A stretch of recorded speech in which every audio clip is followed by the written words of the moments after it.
Sa panahong ang mundo ay puno ng kadiliman at kasamaan, isang lalaki ang namukod-tangi, hindi dahil siya ay makapangyarihan, kundi dahil siya ay matuwid.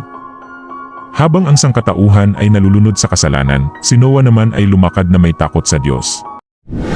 Totoo ba ang lahat? Nangyari ba talaga? At kung ito ay totoo, isang taon nga ba ang tinagal nila Noah sa arko? At paano sila nabuhay sa loob ng arko kung isang taon sila doon? Tara't samahan niyo kung alamin ang katotohanan at kung paano nabuo ang arko ni Noah. Pero bago yan, sino nga ba si Noah? Si Noah ay isang mahalagang karakter sa Biblia at makikita ang kanyang kwento sa aklat ng Genesis. Ayon sa Biblia, si Noah ay isang matuwid at tapat na tao na pinili ng Diyos upang magtayo ng isang malaking arko upang iligtas ang kanyang pamilya at ang iba't ibang uri ng hayop mula sa isang malaking baha na ipapadala ng Diyos bilang paghatol sa kasamaan ng mundo.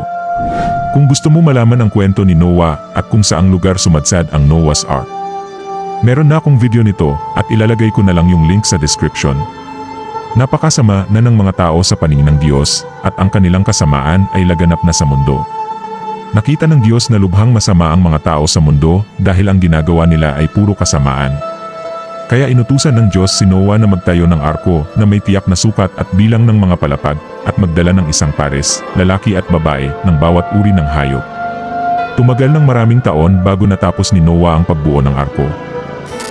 Ilang taon nga ba ginawa ni Noah ang arko? Walang eksaktong taon na binanggit sa Biblia kung gaano katagal ginawa ni Noah ang arko, subalit may ilang biblical clues na ginagamit ng mga theologians para i-estimate ito. Sa Genesis 5 verse 32, nang 500 years old na si Noah, isinilang ang mga anak niyang lalaki na sina Shem, Ham, at Japheth. Sabi naman sa Genesis 7 verse 6, nasa 600 years old na si Noah nang dumating ang baha sa mundo. Ibig sabihin, may 100 years siya mula nang tinawag ng Diyos hanggang dumating ang baha. At kung sinimulan niya agad ang paggawa ng arko, then maaaring inabot ng maximum 100 years ang pagbuo dito. Pero kung hinintay muna niya lumaki ang mga anak na sina Shem, Ham, at Japheth para tumulong, then mas realistic ang 50 to 75 years. Ang matagal na panahon ay hindi dahil mabagal si Noah, kundi dahil malaki ang arko dahil 450 feet ang haba nito at manu-manong paggawa lang dahil wala pang mga machine noon. At grace period dito ng Diyos para bigyang pagkakataon ang mga tao noon na magsisi dahil habang ginagawa nila ang arko ay nangangaral din si Noah para sila ay magsisi. Ano ang ginamit nila Noah na pangduktong sa mga kahoy para mabuo ang arko? Sabi sa Genesis 6:14, gumawa ka ng isang barko na yari sa kahoy na gopher at lagyan mo ito ng mga silid. Pagkatapos, pahiran mo ng alkitran ang loob at labas ng barko. Ang gopher wood ay isang espesyal, magaan at matibay na uri ng kahoy, ngunit hindi natin tiyak kung anong puno ito sa panahon natin ngayon. Ngunit ito ay isang klase ng matibay na kahoy tulad ng cypress, na angkop sa paggawa ng isang istrukturang lulutang sa baha. Ang alkitran naman ay isang malapot, maitim, at malagkit na sangkap na ginamit sa arko para sa natural na waterproofing substance, parang sinaunang sealant na ginamit upang huwag mapasok ng tubig ang arko, na galing sa pagpainit ng punong kahoy. Ginamit ito sa loob at labas ng arko para sa proteksyon laban sa ulan at baha. So, ano ang ginamit nila Noah na pangduktong sa mga kahoy para mabuo ang arko? Walang binanggit na eksaktong tool tulad ng pako, rope, o adhesive. Technically, wala pa ang modernong metal nails tulad ng gamit natin ngayon. Pero ayon sa archaeology, noong pre-flood era, kung susundin ang biblical timeline, may kaalaman na ang tao sa metalworking na mababasa sa Genesis 4 verse 22. Si Tubal-Cain ay gumagawa ng lahat ng klase ng kagamitan mula sa bakal at tanso. So, posibleng may mga primitive metal fasteners o tools na ginagamit si Noah. Ngunit malamang, hindi pa standardized nails ang mga ito. Posibleng ginamitan ito ng tradisyonal na sinaunang pamamaraan tulad ng wooden pegs para sa pagsalpak ng kahoy sa kahoy. Joinery techniques para ipasok ang isang kahoy sa butas ng isa pa, matibay at di kailangan ng pako. Gaano nga ba katagal ang tinagal nila Noah sa arko? Sabi sa Genesis 7 verse 11, nang 17 araw ng 2 buwan, umulan ng napakalakas at umapaw ang lahat ng bukal. Si Noah ay 600 years old na noon. Ito ang simula ng baha sa 17 araw ng 2 buwan, ng 600 years old na si Noah. Sa Genesis 8 verse 13, noong unang araw ng unang buwan tuluyan nang bumaba ang tubig. Si Noah ay 601 years old na noon. Binuksan niya ang takip ng barko at nakita niyang tuyo na ang lupa. Makikitang natuyo ang tubig sa unang araw ng unang buwan ng sumunod na taon. Ibig sabihin, lumipas na ang halos 11 months. Genesis 8:14-16. Nang ika-27 araw ng ikalawang buwan, tuyong-tuyo na talaga ang lupa sa buong mundo. Sinabi agad ng Diyos kay Noah, lumabas na kayong lahat sa barko. Ibig sabihin, lumabas sila sa arko sa ika-27 ng ikalawang buwan ng ika-601 years. Kung gagamit tayo ng calendar system ng Hebreo, na may 360 o 365 days depende sa reckoning, ito ang computation, mula ika-17 ng ikalawang buwan ng 600 years, hanggang ika-27 ng ikalawang buwan ng 601 years. So, 370 days o 1 year and 10 days, ang kabuwang panahong nasa loob ng arko sila Noah, ayon sa Biblia. So, kung 1 year sila sa loob ng arko, paano sila tumagal ng 1 taon sa loob ng arko? Sa Genesis 6 verse 21, mag-imbak ka ng lahat ng uri ng pagkain na maaaring kainin, itabi mo ito bilang pagkain para sa iyo at sa mga hayop. Ayon mismo sa utos ng Diyos, nag-imbak si Noah ng pagkain bago pa man nagsimula ang baha. Ibig sabihin, may sapat silang food storage para sa tagal ng kanilang pananatili. Genesis 7:16. Ayon sa iniutos ng Diyos kay Noah, pinapasok niya sa barko ang bawat pares ng lahat ng uri ng hayop na lumalapit sa kanya. Pagkatapos, isinara ng Panginoon ang barko. Hindi si Noah ang nagsara ng pinto kundi ang Diyos mismo. Ibig sabihin, may divine protection sila sa loob. Maaaring pinanatili rin ng Diyos ang kondisyon sa loob ng arko upang hindi sila maubusan ng oxygen, pagkain, o makapasok ang mga impeksyon. Hindi imposibleng may divine intervention sa preservation. May ilang scholars na naniniwalang ang ilang hayop ay pinatulog ng Diyos para hindi kailangan ng maraming pagkain. Pwede ding pinanatili ng Diyos ang pagkain na hindi nasisira, katulad ng mana sa wilderness sa Exodus.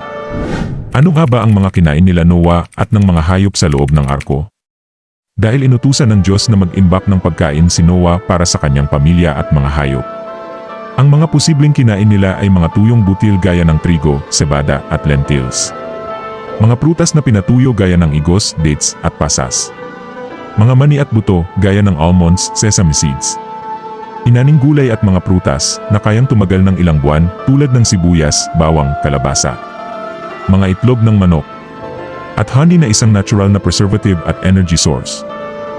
Sa panahong iyon, kahit wala pang teknolohiya, marunong na ang tao ng pagpapatuyo ng prutas at karne. Paggiling ng butil, grains, para gawing harina o lutuing tinapay. Ang asin din ay natural na preservative.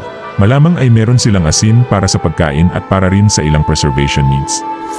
Posible bang nagtanim ng gulay o prutas si Noah sa loob ng arko? Walang direktang sinabi sa Biblia na nagtanim sila, pero posible ito sa practical.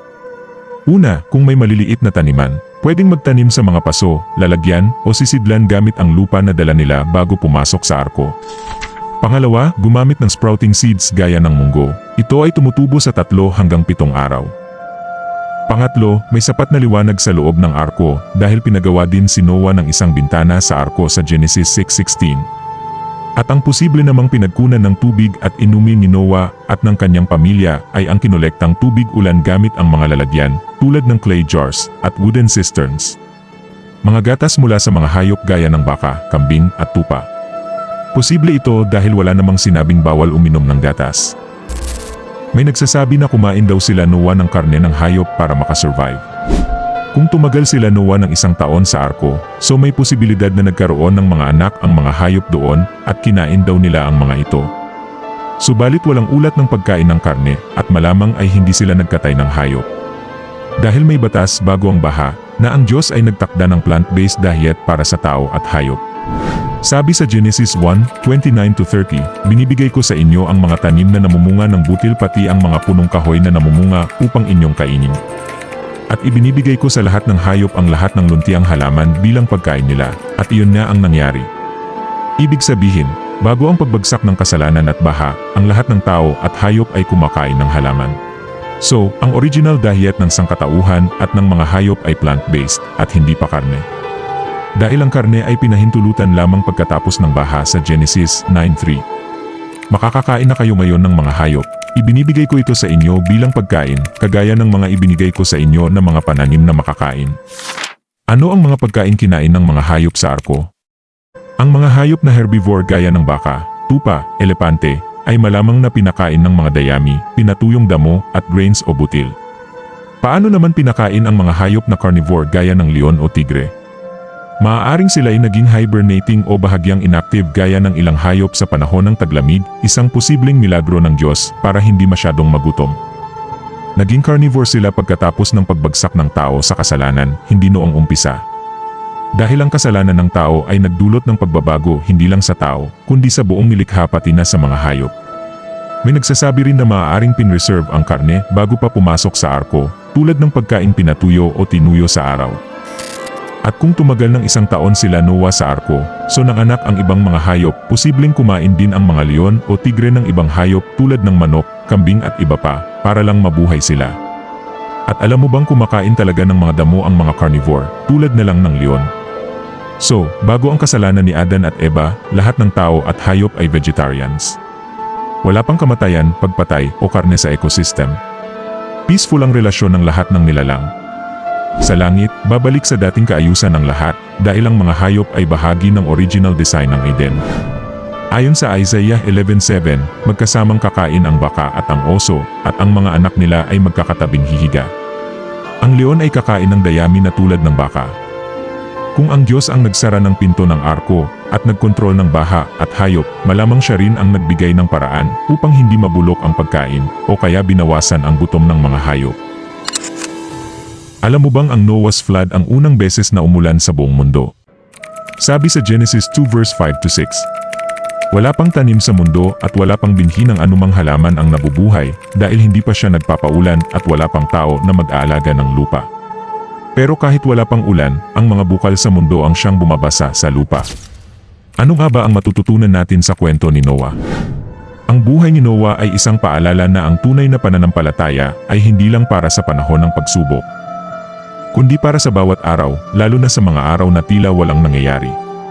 Sa kwento niya, makikita natin kung paanong ang isang tao ay maaaring magtiwala sa Diyos kahit hindi niya lubos na nauunawaan ang kanyang plano.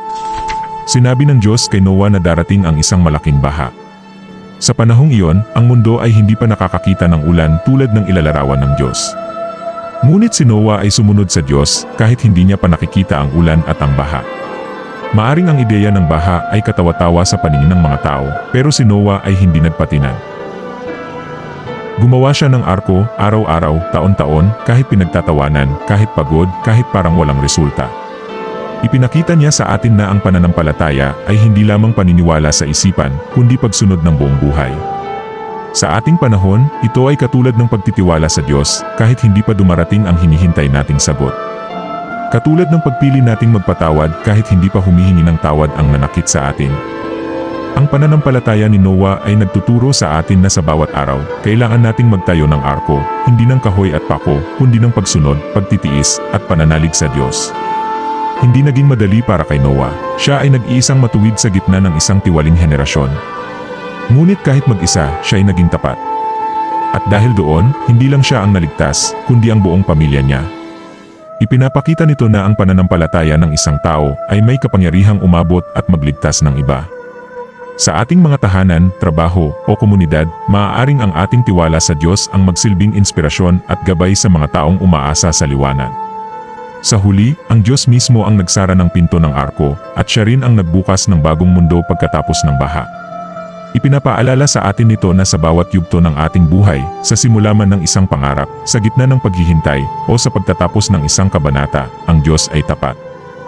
Hindi kailanman masasayang ang pagsunod sa Kanya. Kaya sa araw-araw na buhay natin ngayon, sikapin nating magtiwala gaya ni Noah. Kumilos sa pananampalataya. Maging matapat kahit walang nakakakita. At patuloy na gumawa ng kabutihan kahit hindi pa dumarating ang ulan. Sapagkat darating ang panahon, ang ating pagtitiwala ay magbubunga ng kaligtasan, ng panibagong simula, at ng katuparan ng pangako ng Diyos.